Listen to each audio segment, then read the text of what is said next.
দেখেন comrade Roni, comrade Nuru, comrade Jhantu Molla স্মরণ সভা জাতীয় গণতান্ত্রিক ফ্রন্ট পালন করে। সংগ্রামী সাথী বন্ধুগণ এবং তার সহযোদ্ধা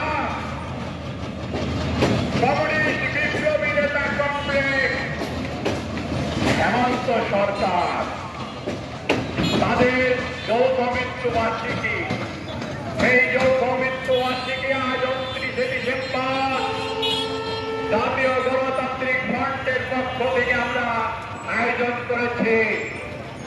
আমাদের কেন্দ্রীয় নেতৃবৃন্দ এসে পৌঁছিয়েছেন। তার বর্তমান জাতীয় আন্তর্জাতিক প্রেক্ষাপটে গুরুত্বপূর্ণ বক্তব্য দেবেন। তাদের বক্তব্য শোনার জন্য আমরা রাজবাড়ীবাসী ভাই বন্ধুরা